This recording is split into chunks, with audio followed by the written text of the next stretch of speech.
Hey everyone, in today's video I'm going to be showing you how to colour different skin tones using Copic markers.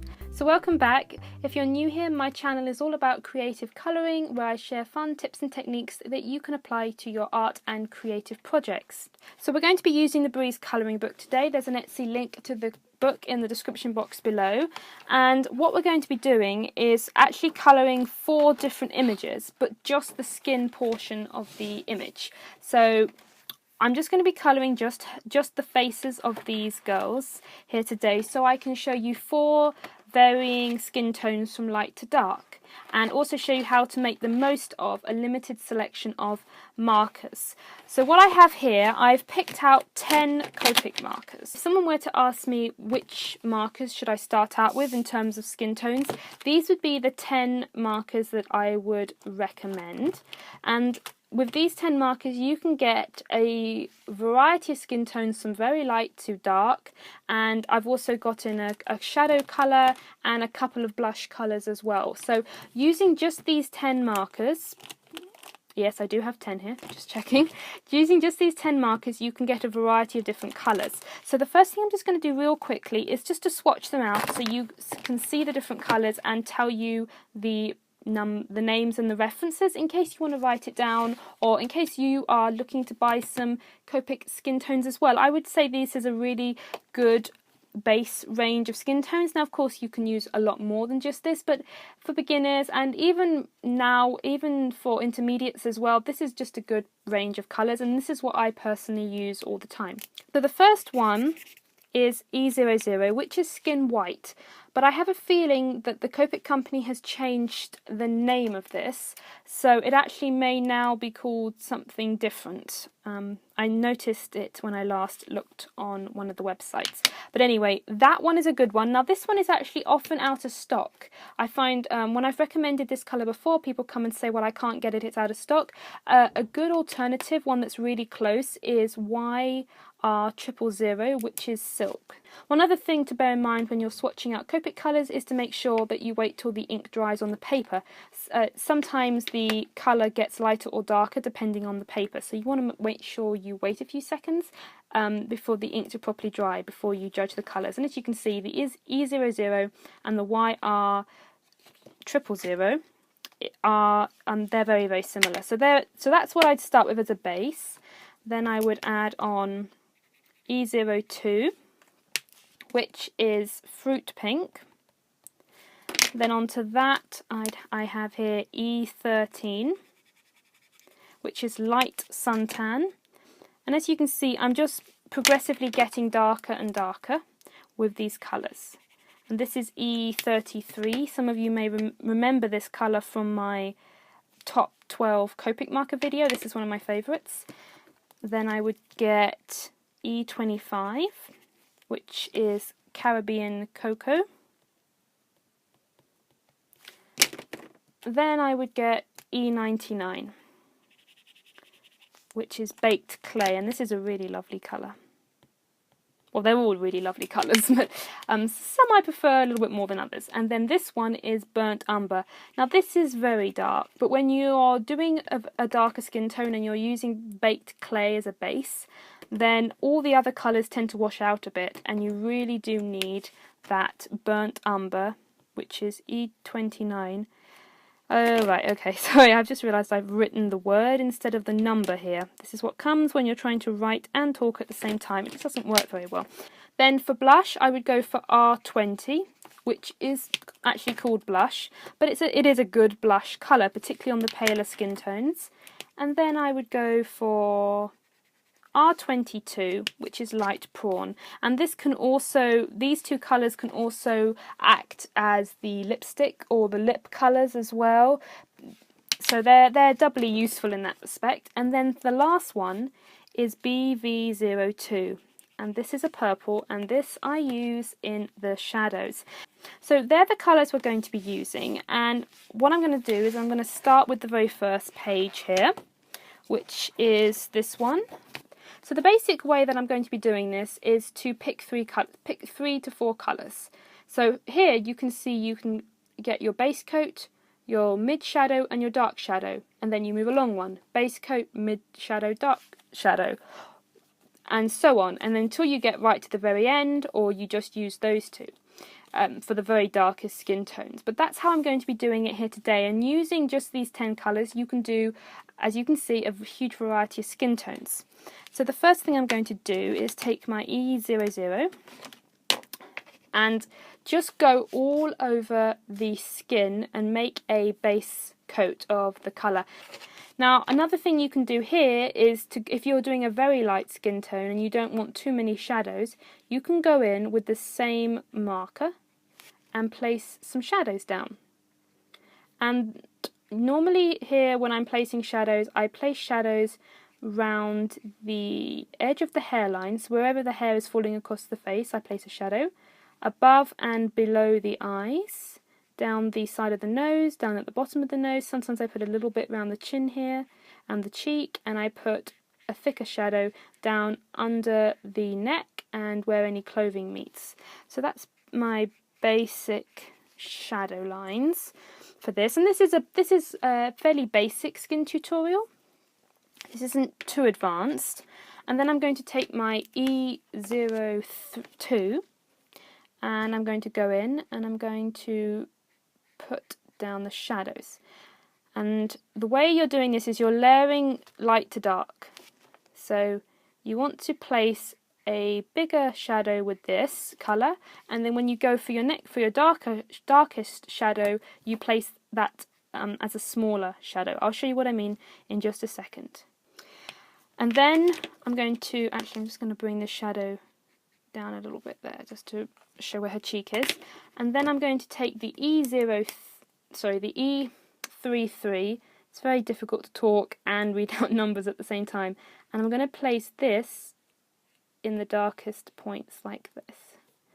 And I'm trying not to put down too much of this because this is the darkest shadow, and when I do shadows I'm almost trying to create a gradient effect, so from the dark to the light.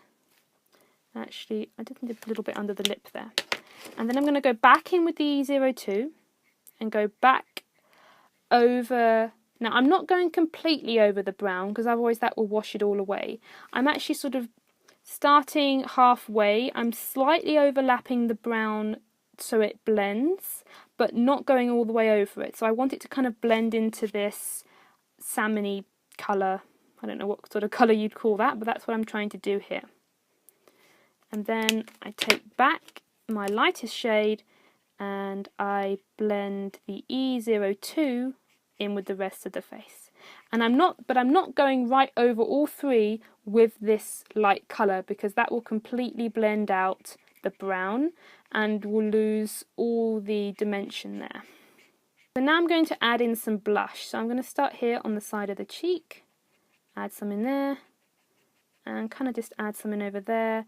And I'm just going to add a little bit on the end of the nose. Sometimes I even add some blush to the shadows as well, just to kind of make the shadows a little warmer in tone. And then I take the E00 again and I just blend out the edges. What you're doing here is you're just blending out the edges of the blush areas that you've just put down. My advice is to kind of work all over the place, so leave one place to dry, come back to it. Now it really doesn't take long to dry, but it's a good idea to kind of keep moving around because then you can go back in and use different colours to sort of just build up if you think, oh, that area needs a little bit more, that area is not enough, and often you need to make you need to do several layers. So so far I've only done really 1, 2, 3 layers of different colours, but you can go in and do 5, 6, 7 and just keep building up the colours. And now I'm just going to show you what it looks like. This is how it looks like. This is how it looks just using the brown as a shadow. But if I'm going to go in now with the purple and add some purple to the shadows, and you can see it kind of deepens the shadows a bit and adds a little bit of blue into the skin. And in real life skin does tend to have a bit of blue in it, so this is good to add in. Alright, so I think this one is about done, and now we'll move on to do the next face on our list. So that's the lighter skin tone done, and we'll move on to the next the next drawing that I've picked out here, which is this one. And now instead of starting with E00, we'll move along, and I think I'll start, now I could start with E02, that would give me a very peachy skin tone, so let's start with E02. So like always, we're going to start by laying down a nice base colour for the skin. Now I'm going to go in with the E13, which is the next darkest one, and add some shadows. So I'm going to add shadows under the neck. I'm going to add a little bit at the base of the nose. I'm just going to bring down here a little bit to indicate the sides of the nose a bit. And I'm going to blend that out so it won't be quite so strong in the end. Down here where the hair is overlapping on the face, under the eyes a bit. And I kind of just repeat this type of shading on pretty much all of the faces that I colour. And now I'm going to add the darker shadow. Now I'm going to skip E33, I'm going to go all the way to E25 and use that as the darker shadow. And now I'm going to add in the blush with the R20. I'm going to add in the blush here. I'm going to put a little bit on top of the nose. And now I'm going to start blending everything in. So she's now done. I did, I think, 4 or 5 layers in total on this, and I added the purple into the shadows at the end. And you don't need to do too many layers to get this sort of effect. Of course, you can keep on layering depending just on how much time you have. Obviously, for this video, I don't want it to take all day for you guys to watch. So I'm trying to be quick and not make hundreds and hundreds of layers. So for this one, we're going to go a shade darker after that. So we've done the palest one, we've done E02. So now let's do E33 as our base coat here. So the base coat is down, and now I'm going to go for my middle shadow colour, which is the E25. And I'm going to go ahead and place in all the shadows, and I'm going to do it pretty much in exactly the same way I've done the last one, which was another face on. And now I'm going to add in the shadow colour. So I'm going to try E99 and see how that works on top of the E25.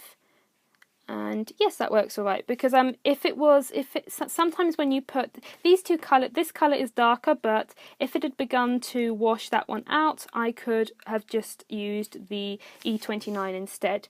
You just have to test it and see how it looks. So I'm going to go ahead and add this into the shadows as the darkest bit of the shadows. So I've added in some R22 for the blush. It does look quite pink at the moment, but it will blend out nicely. And there are these big makeup rouge spots on her cheeks, but those need to be kind of filled in with a much darker colour, more theatrical, so I'm just kind of going to ignore those for the moment. And I also added in some purple into the shadows again. So now I've got the base coats down, I'm now going to blend, going from dark to light again. And I added a few more layers and blended them in, and you may have noticed as I'm going through that I'm not colouring the eyes or the lips in any of these drawings, and that's partly because I don't know what the colour palette for the rest of the piece is going to be yet, and I do often make the eyes match the rest of my colour palette to sort of tie in the face into the rest of the drawing. So I'm going to leave the eyes blank until I come to colour the rest of this piece properly in another video. So now let's move on and do the last one, which is this little girl here. And we're going to start with we could start with E25 as the base. Yes, I think we will. We'll start. And these tips and techniques that I've been showing you guys in this video, they work with Copics, but they can apply to any alcohol marker you have. So if you have the Winsor & Newton brush markers, Pro markers, Spectrum Noir, Prismacolor markers, it will all work. These colours are I just happen to have more Copics than any other marker, so they're the only marker I can really do a colour palette with like this. I do have a few Pro markers, but not enough to be able to do 10 different skin tones, so that's why I'm using Copics. And now we want E99 as our middle shadow here, and then we want the darkest one here, E29, as our darkest shadow.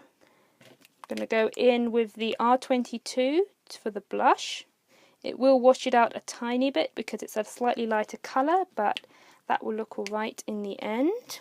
Alright, so this one is now finished. So you can see by just using 3 colours, 3 to 4 colours depending on whether or not you use the purple, you can create these lovely skin tone gradients, because that's all we're really doing. When we're creating shadows, we're going from light to dark to create the blend and the gradient. There are 4 different skin tones that you can create using these 10 Copic markers, and as I said, if you're a beginner, or even if you're not a beginner and you're just looking to get some marker skin tones and you're wondering which colours to get and which will blend nicely and which will look good with each other and which can you get the most out of, because I think if you're buying a supply you need to be able to use it multiple times. So that's why I really like this palette, because you only need these 10 to create all these different types of skin tones. So these are the ones that I would recommend. So I really hope you enjoyed this tutorial. Let me know down in the comments down below what are your favourite skin tone markers and whether you use any of these or whether you have some new ones to recommend for me and all the other people in the comments, because it's always good to read what other people think, to get second opinions and just to share our knowledge, or particularly when it comes to markers, because they are very expensive to buy, so it's always helpful that we get as much information as possible before we start investing in different colours. Remember to subscribe if you'd like to see more creative colouring tutorials, and I will see you next week with another tutorial.